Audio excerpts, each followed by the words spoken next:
नमस्कार, राधे राधे। आप सभी का स्वागत है जीनियस कोचिंग क्लासेस की डेली करंट अफेयर की क्लास में। चलिए पहला क्वेश्चन देखते हैं। पहला क्वेश्चन है, हाल ही में तनावपूर्ण संबंधों के बीच किस देश के विदेश मंत्री मूसा जमीर भारत आए हैं? इसका ऑप्शन जो है आपके सामने, पहला है भूटान, दूसरा है फ्रांस, तीसरा है मालदीव, चौथा है बांग्लादेश। बताइए इसका आंसर, अगर किसी को पता है तो बताइए। जो विदेश मंत्री हैं वो कौन से देश से आए हैं भारत घूमने के लिए, ये आप बताइए। चलिए, इसका जो आंसर है वो है मालदीव। इसका क्या आंसर है? मालदीव इसका आंसर है। चलिए, मालदीव के विदेश मंत्री मूसा जमीर ने मई 2024 को भारत का दौरा किया। तो वही कब किया? मई में भाई, 2024 मई में ही अभी मूसा जमीर जो हैं वो मालदीव के जो विदेश मंत्री हैं वो अभी भारत के दौरे पे आए थे 2024 में, अभी की ही बात है। चलिए, 6 महीने पहले मालदीव के चीन समर्थन राष्ट्रपति मोहम्मद मुइज्जू के सत्ता में आने के बाद यह मालदीव के उच्च पदस्थ अधिकारी की पहली भारत यात्रा थी। जो मुइज्जी जो हैं वहाँ के जो राष्ट्रपति जी हैं, कहाँ के भाई? मालदीव के जो प्रधान हैं वहाँ के, उनकी सत्ता के बाद जो मालदीव के कोई भी बड़े मंत्री की जो यात्रा हो रही है भारत में, पहली बार हो रही है इनकी सरकार के बाद। मुइज्जी की सरकार बनी है उसके बाद विदेश मंत्री जो है पहली बार भारत की यात्रा पर आ रहे हैं, या कोई भी मंत्री जो है, बड़ा जो मंत्री है वो भारत की यात्रा पर आ रहा है। चलिए, तो मालदीव की जो राजधानी है वो देख लेते हैं क्या है। मालदीव की राजधानी क्या है? माले।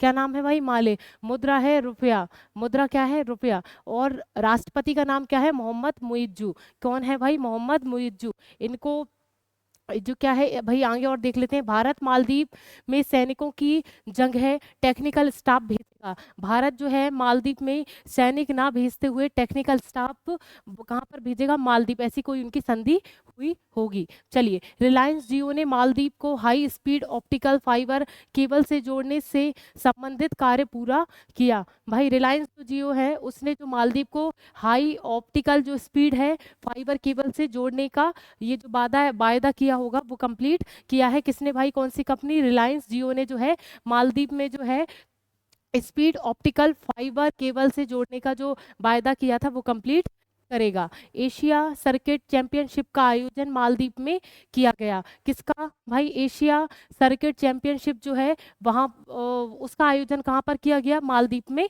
किया गया। कोलंबो सुरक्षा कॉन्क्लेव की 7वीं डिप्टी एनएसए बैठक मालदीव में आयोजित हुई। किसकी बैठक मालदीव में आयोजित हुई? कोलंबो सुरक्षा कॉन्क्लेव जो है उसकी जो बैठक है वो मालदीव में आयोजित हुई। और वो कौन सी थी भाई? 7वीं ये बैठक थी। चलिए, सेकंड क्वेश्चन क्या है। छत्तीसगढ़ का पहला 15 मेगावाट का फ्लोटिंग सोलर प्लांट जो है किस शहर में स्थापित किया गया? इसके ऑप्शन जो है कांकेर, अंबिकापुर, भिलाई, रायपुर। बताइए, अगर किसी को आंसर पता है तो कमेंट बॉक्स में इसका आंसर दीजिए। चलिए, इसका जो आंसर है वो हम देख लेते हैं, वो है भिलाई। भिलाई जो है वो 15 जो मेगावाट का फ्लोटिंग सोलर प्लांट जो है वहां पर स्थापित किया जा रहा है। चलिए आगे पढ़ते हैं। सेल भिलाई ने छत्तीसगढ़ में बड़ौदा फर्स्ट जलाशय में 15 मेगावाट की फ्लोटिंग सौर परियोजना की योजना बनाई है। ठीक है, कहाँ पर भाई?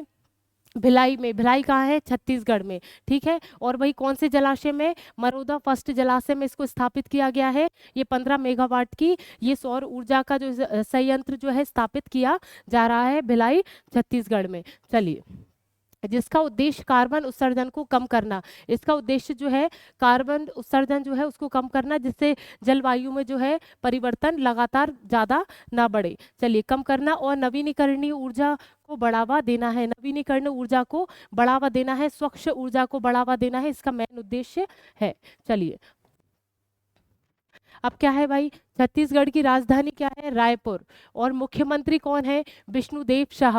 मुख्यमंत्री का नाम क्या है? विष्णुदेव शाह। और राज्यपाल का नाम क्या है? विश्वभूषण हरिचंद्र चंदन। क्या नाम है? विश्वभूषण हरिचंदन जो है इसके छत्तीसगढ़ के राज्यपाल हैं। लोकसभा की भाई 11 है और राज्यसभा की जो है 5 सीटें हैं। चलिए, नेशनल पार्क जो है इंदिरा, नेशनल पार्क कौन कौन से हैं उनके नाम अच्छे से याद रखें। इंदिरा, कांगेर, गुरु, घासीदास नेशनल, क्या है, गुरु घासीदास नेशनल जो है वो नेशनल पार्क है, इंदिरा है और कांकेर है, ये उसके नेशनल पार्क है छत्तीसगढ़ के। भाई अब क्या है भाई, पार्क कौन कौन से हैं और पर्व कौन कौन से मनाए जाते हैं वहाँ, हरेली छेरछेरा, पर्व कौन से मनाए जाते हैं, हरेली और छेरछेरा जो है छत्तीसगढ़ में पर्व मनाए जाते हैं। Eco friendly wildlife project का उद्घाटन किसके द्वारा, किसने किया भाई, तो वो किसने किया, प्रधानमंत्री नरेंद्र मोदी जी ने।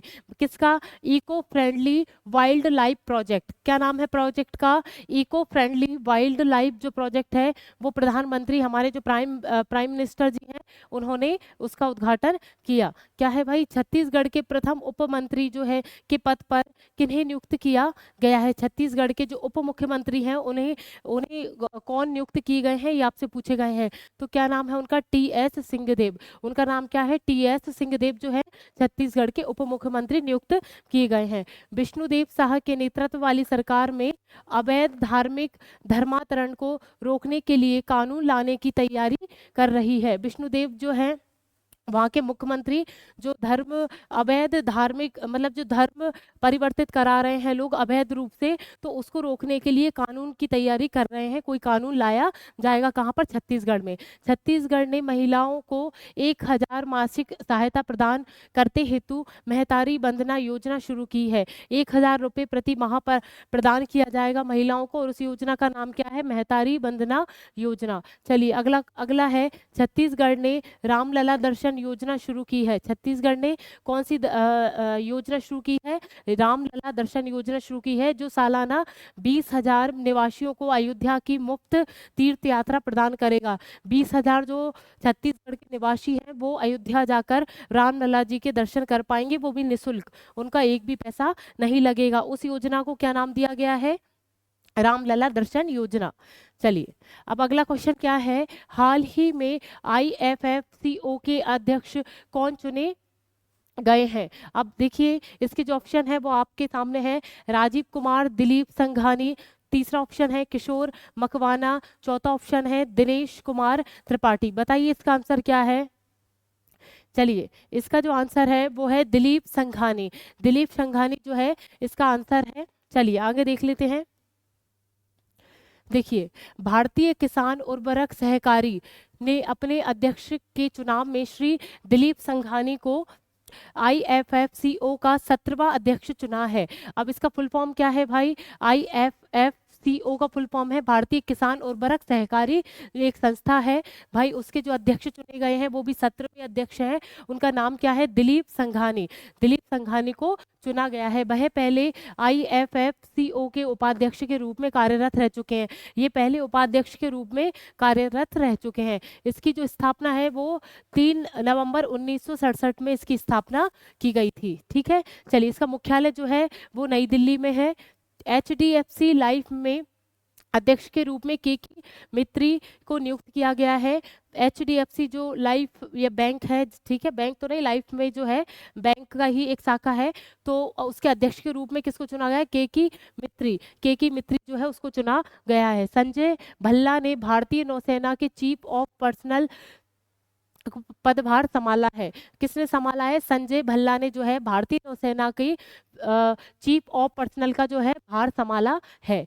चलिए सुबोध कुमार को आयुष मंत्रालय के निर्देशक नियुक्त किया गया है। किसका, कौन से मंत्रालय का, आयुष मंत्रालय का निर्देशक किसे नियुक्त किया गया है, सुबोध कुमार को। राकेश सिंह को पेटीएम मनी के CEO के रूप में नियुक्त किया गया है। जो पेटीएम मनी जो है उसका CEO का नाम कौन क्या है, राकेश सिंह, राकेश सिंह को उसको CEO बनाया है पेटीएम का। कृष्णा स्वामीनाथन को भारतीय नौसेना का 22 चीफ बनाया है। 22 चीफ नौसेना का, भारतीय नौसेना का 22 चीफ किसको बनाया है, कृष्णा स्वामीनाथन को, कृष्णा स्वामीनाथन को 22 चीफ बनाया गया है नौसेना में। मौसमी चक्रवर्ती ने आकाशवाणी समाचार के महानिर्देशक का पदभार ग्रहण किया है। मौसमी चक्रवर्ती ने जो है वो आकाशवाणी समाचार के महानिर्देशक के रूप में पदस्थ हुई हैं, वो भी कहाँ पर, आकाशवाणी समाचार में ये महानिर्देशक के रूप में नियुक्त की गई हैं। ठीक है, इसको अच्छे से आप उतारना साथ में ही, ठीक है। चलिए चौथा क्वेश्चन है, हाल ही में किस देश के क्रिकेटर जेम्स एडरसन ने अंतरराष्ट्रीय क्रिकेट से संन्यास की घोषणा की है? इसके ऑप्शन जो है आपके सामने, England, New Zealand, Australia, south Africa. बताइए क्या पूछा गया है। इसका जो आंसर है वो आप सभी को पता है और आप सभी कमेंट में आंसर दे रहे होंगे। चलिए, इसका जो आंसर है वो है इंग्लैंड। इंग्लैंड में सॉरी, इंग्लैंड के दिग्गज तेज गेंदबाज जेम्स एडरसन ने अंतरराष्ट्रीय क्रिकेट से संन्यास की घोषणा कर दी है। ठीक है, जेम्स एडरसन ने जो है संन्यास की घोषणा कर दी है। वो कहाँ के हैं भाई? इंग्लैंड के ये खिलाड़ी हैं। जुलाई 2042 जुलाई 2000 सॉरी जुलाई में 42 साल के होने वाले एडरसन ने 2003 में जिम्बाब्वे के खिलाफ लॉर्ड्स में अपना टेस्ट डेब्यू दिया था। कब दिया था भाई? 2003 में इन्हें डेब्यू दिया था।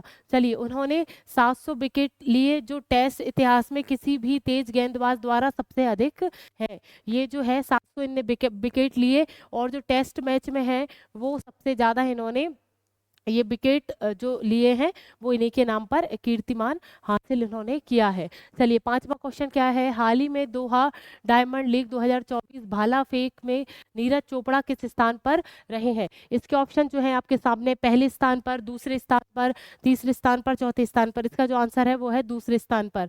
चलिए, दूसरे स्थान पर जो है वो रहे हैं। दोहा डायमंड लीग 2024 में नीरज चोपड़ा ने सिल्वर मेडल प्राप्त किया है। सिल्वर मेडल प्राप्त किया है नीरज चोपड़ा जी ने। और 2024 की कौन सी लीग ने? दोहा डायमंड लीग 2024 में उन्होंने सिल्वर मेडल जो है प्राप्त किया है, और ये सेकंड स्थान पर आए हुए हैं। चलिए, भाला फेंक में मौजूदा ओलंपिक और विश्व चैंपियन नीरज चोपड़ा ने अपने 2024 सीजन की जोरदार शुरुआत करते हुए दोहा डायमंड लीग 2024 में दूसरा स्थान हासिल कर लिया है। चलिए, छठवां क्वेश्चन है, विश्व हाइड्रोजन शिखर सम्मेलन 2024 किस देश में आयोजित किया जा रहा है? इसके ऑप्शन जो है आपके सामने, पहला है जर्मनी, दूसरा है इटली, तीसरा है नीदरलैंड, चौथा है अजरबैजान। चलिए, इसका आंसर बताइए, अगर किसी को आंसर पता है तो इसका आंसर है जो बताएं। चलिए, इसका जो आंसर है वो है नीदरलैंड, इसका आंसर है। वर्ल्ड हाइड्रोजन समिट 2024 का आयोजन 13 से 15 मई 2024, कब से कब तक भाई? 13 से 15 मई 2024 तक रॉबर्ट डैम नीदरलैंड में आयोजित किया गया। तो कहाँ पर किया गया भाई? नीदरलैंड में ही इसको आयोजित किया गया। वो भी किसको? वर्ल्ड हाइड्रोजन समिट 2024 का आयोजन जो है वो 13 से 15 मई 2024 में नीदरलैंड में आयोजित किया गया। भारत ने पहली बार इस आयोजन में अपना स्वयं का पवेलियन स्थापित किया। इसमें जो है पवेलियन, भारत ने पहली बार अपना पवेलियन स्थापित किया, यानी अपने रहने की, जो खिलाड़ियों के रहने की, कपड़े चेंज करने की जो भी सुख सुविधाओं वाला एक कैंप है, वो उन्होंने, भारत ने खुद ने अपना कैंप स्थापित किया, यानी पवेलियन हम उसको बोल सकते हैं। चलिए, बैठने उठने की व्यवस्था, भारतीय पवेलियन को नवीनकरणीय ऊर्जा मंत्रालय भारत सरकार द्वारा स्थापित किया गया है। ये कौन से मंत्रालय के द्वारा स्थापित किया गया है? भारत सरकार मंत्रालय, मतलब नवीन और नवीनीकरणीय ऊर्जा मंत्रालय के अंतर्गत ये पवेलियन तैयार किया गया। चलिए, सातवां क्वेश्चन है, जिस व्यक्ति में पहला सुअर की किडनी प्रत्यारोपण हुआ उसकी मृत्यु हो गई, यह किस देश की घटना है? ठीक है, देखिए,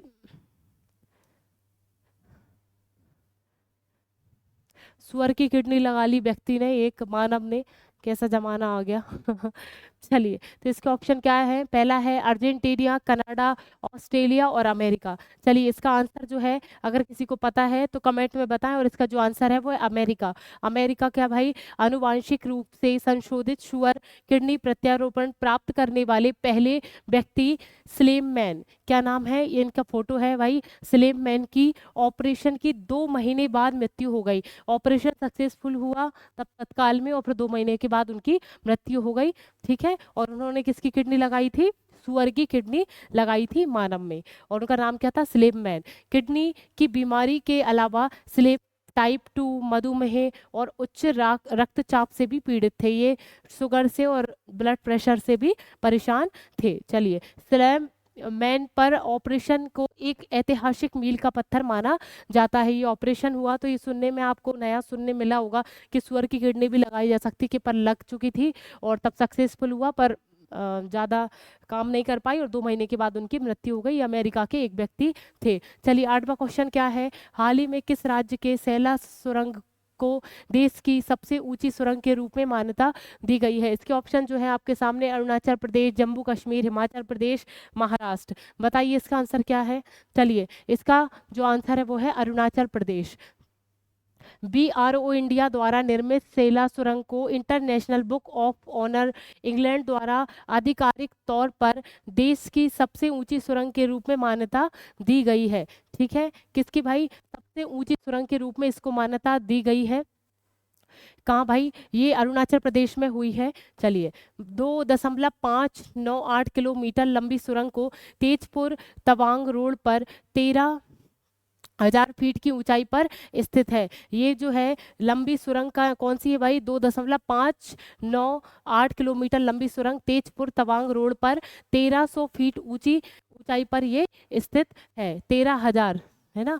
प्रधानमंत्री नरेंद्र मोदी ने 9 मार्च को अरुणाचल प्रदेश में विश्व की सबसे लंबी ट्विन लेन सुरंग जो है सेला सुरंग का उद्घाटन किया। कौन सी, इसका नाम क्या है भाई, सेला सुरंग जो है इसका उद्घाटन किया। ये 9 मार्च को किया गया था, वो भी प्राइम मिनिस्टर जी हमारे जो नरेंद्र मोदी जी हैं उनके द्वारा इस उद्घाटन किया गया। तो अरुणाचल प्रदेश की राजधानी क्या है, ईटानगर। मुख्यमंत्री क्या है, उनके मुख्यमंत्री कौन है, प्रेमा खाटू। और जो राज्यपाल हैं उनका नाम क्या है, कैवल्य त्रिविक्रम पाठक।